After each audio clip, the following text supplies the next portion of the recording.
Okay, wait a minute.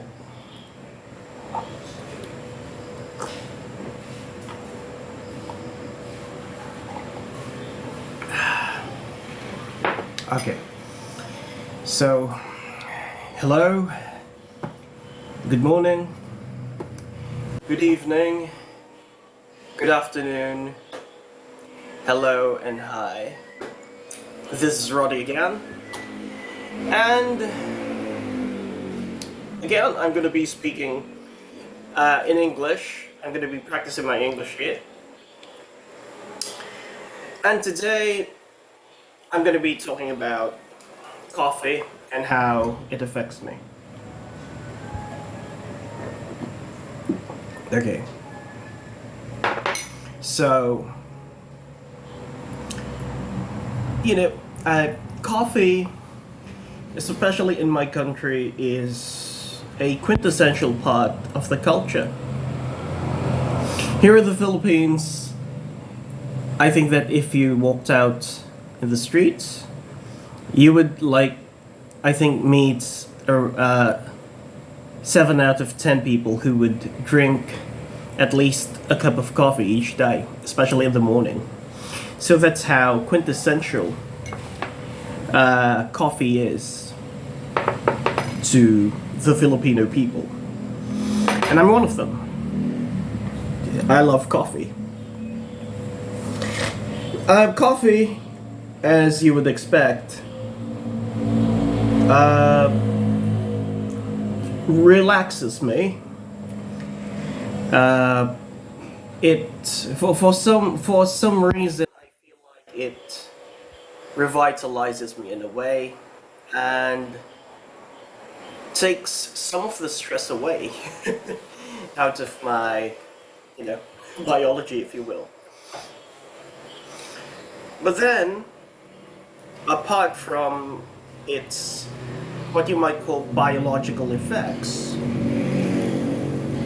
it also reminds me of my my former students, my former philosophy students, and anyway, before I keep rambling, let me tell you first that I used to work as a high school philosophy teacher, so I taught an introductory course to grades 11 and 12 students in the Philippines. So that used to be my job.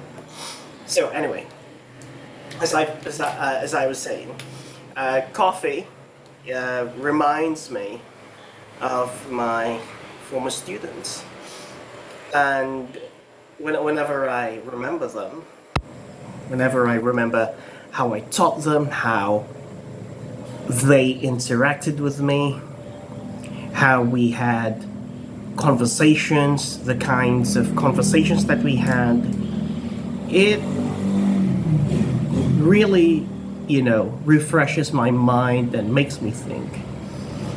And in a way, I think that it somehow sharpens my mind, because in our philosophy classes, we would ask and answer questions such as, what is love? What is happiness? What is peace? What is justice? Okay, is a particular action good because it's good, or because it's good because it serves another purpose, and that purpose is perhaps good. Okay, that means if is an action good because it leads to another good action, or maybe a good result, whatever good means. Okay, so these are the kinds of questions that we asked and answered. in my philosophy classes, and it's a bit. I'm going to be honest with you. In the beginning, my students were somewhat confused, terrified. They simply didn't know what to do.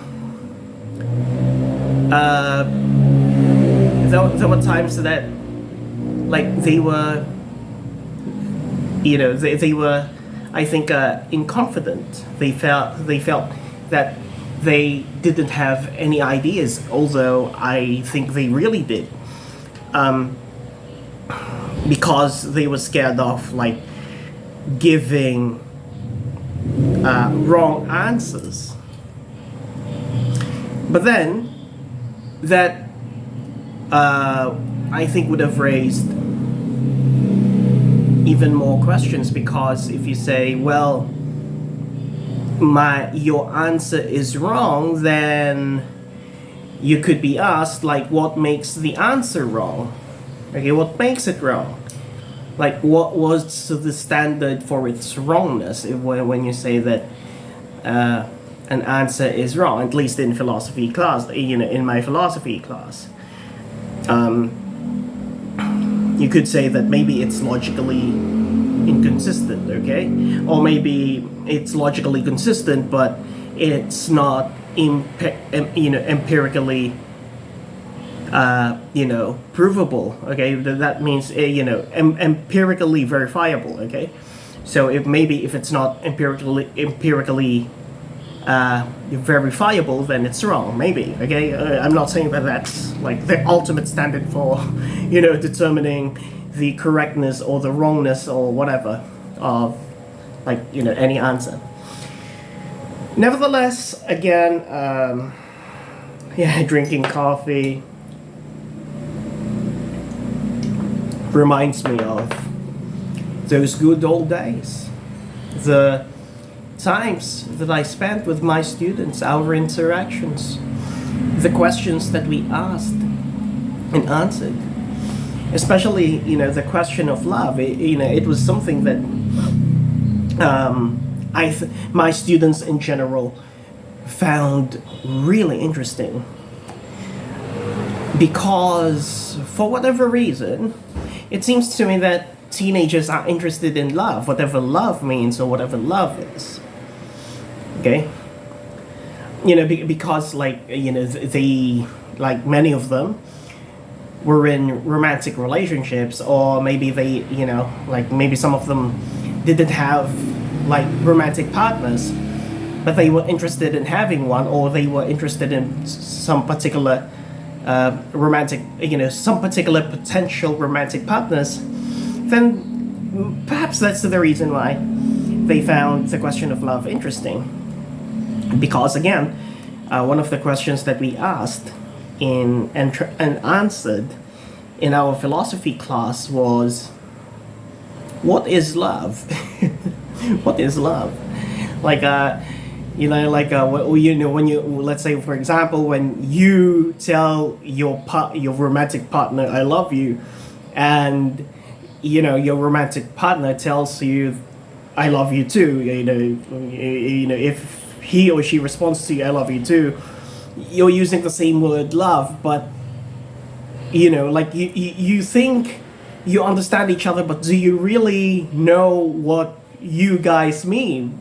By that I mean, if you tell your partner I love you, and then your partner tells you I love you too, then even if you're using the same word, you may have very different definitions of the same word. And so, on the surface, it looks like you understand each other because you're just using the same word. And in this case, it's love. But on the other hand, if, even if you're using the same word, if you mean differently, like, if you mean, if what you and your partner mean by love is different from from each other, that means if your definition of love is different from your partner's definition of love, then it seems that you really don't understand each other. So that's something, right? So the same, the same question could be applied to, let's say, for example, freedom. Everybody wants freedom, but then, people rarely ask, like, what's freedom? What do you mean by freedom when you say you want freedom? Or what do you mean by, what do you mean by progress when you say progress? Or what do you mean by success when you say you want success? Like, is there even a standard, like the standard for success? And if there is, then who made it? Like, according to who? Right? Or, like, again, progress, what else? Intelligence. It's, like what you might, intelligence or being smart. Like, when someone says, like, I think that person is smart, or that I think that person is not smart. Like, what do you mean by smart when you say the person is not smart? Right? It's so, these are, such terms, smart, intelligent, freedom, peace, love, okay, and compassion. These are terms that are, if you, on the one hand, if you're going to think about it, it's like commonsensical. Like, people know them, people use them, and they don't even think twice about using them. But on the other hand, again, if you would, if what you mean by these terms is different from what, let's say, your friends mean by those terms, or what others mean by those terms, then even if you're using the same words or terms, you really don't understand each other. So you'd better come up with even like an arbitrary definition of the terms that you're saying before you even start to like say things like, I want freedom, or I love you, or anything of that sort.